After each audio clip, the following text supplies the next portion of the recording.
আজও আসলাম একটি নতুন ভিডিও নিয়ে। দূষিত পানিকে কিভাবে প্রক্রিয়া করে খাবার উপযোগী করে তোলা হয়, চলুন ভিডিওটার বিস্তারিত জেনে আসি।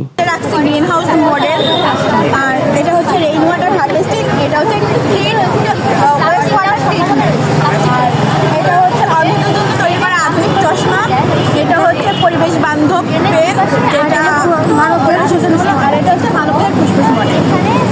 এটা থেকে কি উপকারিতা পাওয়া যাবে?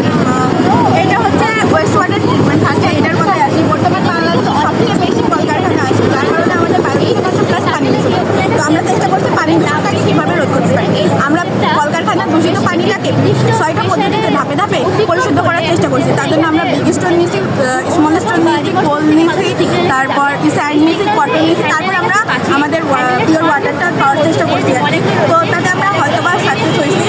আমরা ফার্স্টে হচ্ছে কলকারখানার যে দূষিত পানিটা ওইটাকে ট্যাঙ্কিতে করে নিয়েছি, নেওয়ার পরে ওইটা বিগ স্টোনে সেটা আয়রন পরিশোধিত হয়েছে। আয়রন পরিশোধিত পানিটা গেছে স্মল স্টোনে যাওয়ার পরে ওইটা হচ্ছে পরিশুদ্ধ, সম্পূর্ণরূপে আয়রন পরিশোধিত হয়েছে।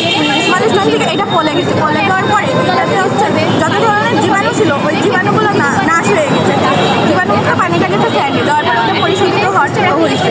স্যান্ড থেকে গেছে ওইটা কোটনে, যাওয়ার পরে স্যান্ড থেকে যখন ওইটা কোটনে গেছে তো বাইরে কোটনে যাওয়ার পরে ওইটা হয়তো কিছুটা স্যান্ড থাকতে পারে বা দূষিত পদার্থ থাকতেই পারে। তো ওইটা হচ্ছে কটনটা শোষণ করে নেবে। কটন যখন শোষণ করবে তখন আমরা পাবো পিওর ওয়াটার, তখন ওইটা আমরা শহরের বিভিন্ন জায়গায় সাপ্লাই করতে পারবো, আমরা ব্যবহার করতে পারবো।